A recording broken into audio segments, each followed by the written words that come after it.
Alright, Privyet, my comrades. Yes, I am back on YouTube, and my first video coming back will be a review on Rainbow Six Siege. Now, you may be thinking,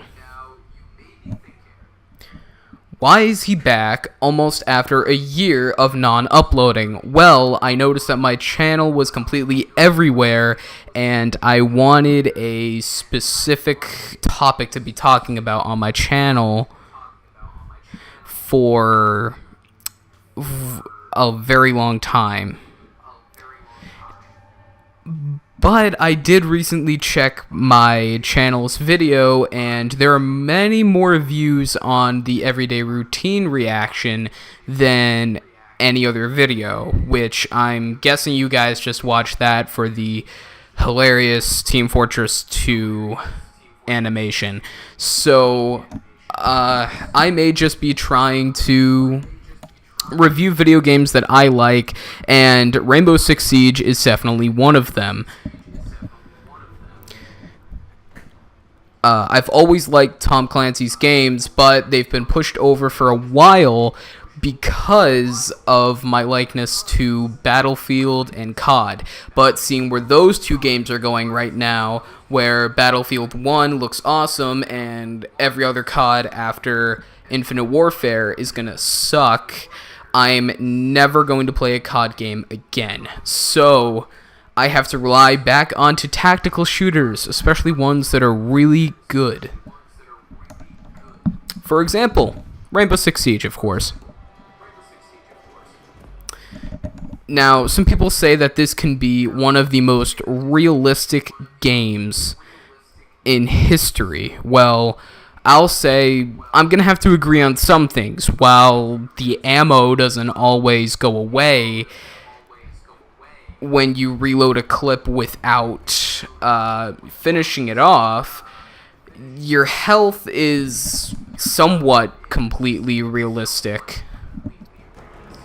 There's absolutely no way you're going to get back up after a revive from a bomb in your face in real life, but, you know, they still had to keep the game element into Rainbow Six, so of course they can't be all realistic. But of course, if you do die, you can not respawn until next game. And while sometimes you may have to deal with the connection lag or some weird processes going on with your internet, this game does that a lot, the game is completely fine. You can be the defending team. Sometimes you're defending bombs, hostages, or just protecting the fortress that you are in. But if you're the counter-terrorist operatives, you are doing the complete opposite. Of course, you are killing everyone inside, or all of the enemies.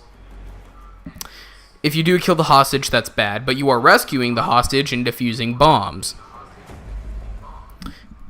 We have 3 things you could do in the main play menu. You could go to situations, which is basically getting you ready for the game. I sucked at these, that is why 39% of it is complete. Next, we have multiplayer. This is the 5v5 match, and you know, you can connect with players around the world. There's 2 teams, and multiple game modes, you know, and maps. Great stuff, except sometimes you'll have some dick on your team that friendly fires you. I don't like that. Many players don't. And finally, we have Terrorist Hunt.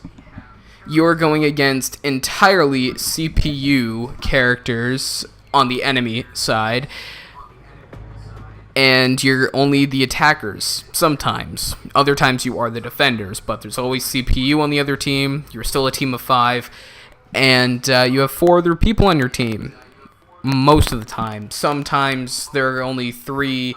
Again, you know, dicks online, not well, you know what I mean. So in Terrorist Hunt, you have 3 options: normal, hard and realistic. You can easily see by the screen, you can get more renown than anything in realistic mode, and as well, getting renown in the game is probably one of the hardest things unless you go to the shop. Those are operators. Go to the shop and you buy. Okay, hold on. Let's wait for this to load.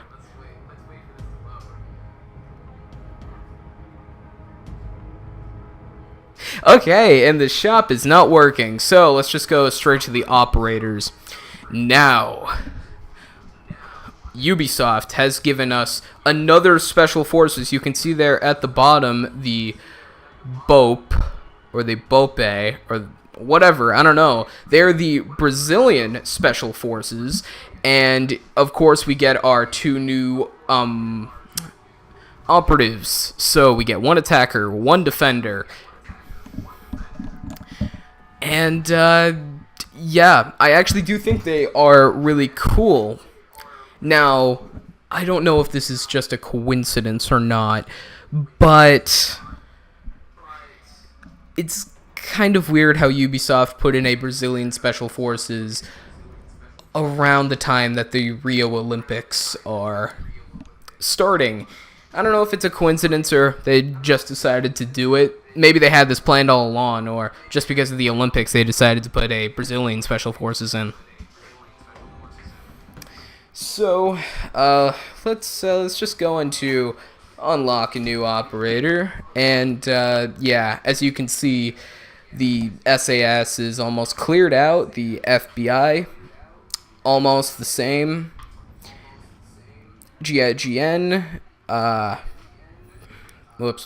the GSG almost cleared out, but then we also have these other ones that come in at random special times and are worth a lot more than the other 5. I unlocked all the Spetsnaz operators because I thought they were just awesome. But we have the Canadians. Very weird. You know, actually on this day that this is being uploaded, the Canadians beat the Germans in soccer in the Olympics today, so that's very interesting. But anyway, the Canadians, the JTF2. I have no idea why they put the Canadians in here, but whatever. Next, the Navy SEALs. Very proud, very strong. And, well, it's kind of weird how they Ubisoft actually put terrorist locations as maps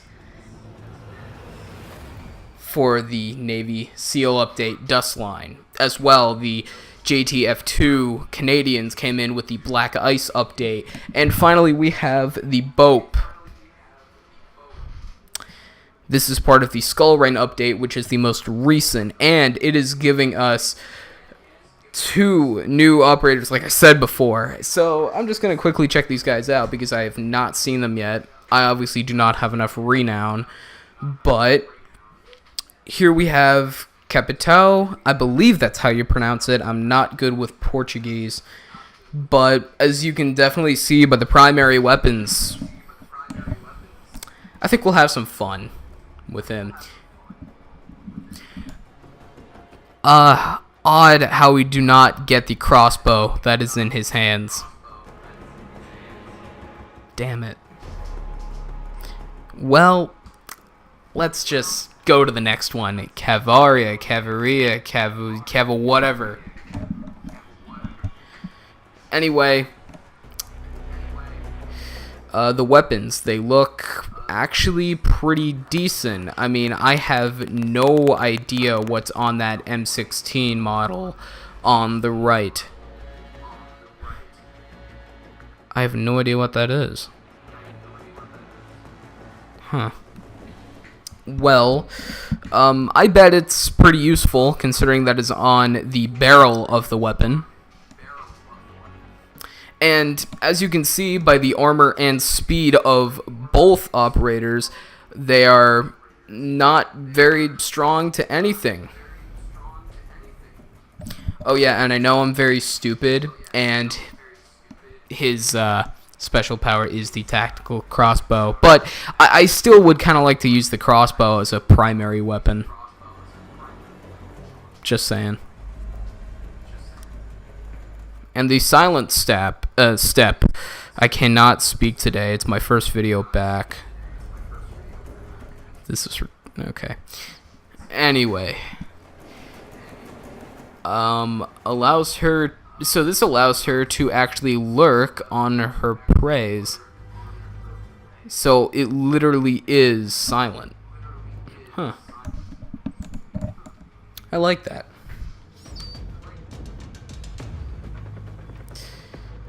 Okay, so, I mean, now that we have looked at many of the operators, well, not many, here are the ones that I bought. Sledge, Thatcher, Ash, Thermite, you know, amazing. You know, they're all just amazing. I've used them all, I've customized them all out, but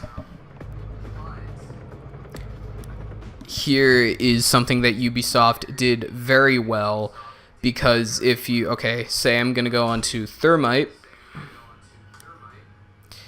we can go into their loadout. Let's just go into the M1014 real quick. We can go to the customization of skins. Now, depending on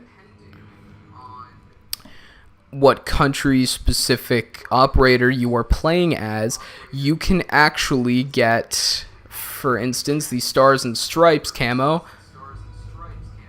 on your FBI agent gun. You can really do this for any operator, but, you know, if you want to be, you know, country on weapon here, you need to get the Stars and Stripes on your M1014s. And that literally... Oh, great, I was wrong again, because my first video back, of course, I have to be wrong all the time, and you can only get the Stars and Stripes for the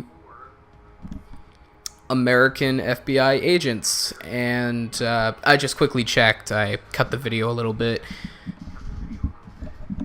So... yeah, I was wrong a second time. Aren't I doing great at my first video coming back? It's amazing, right? So, let's just go back.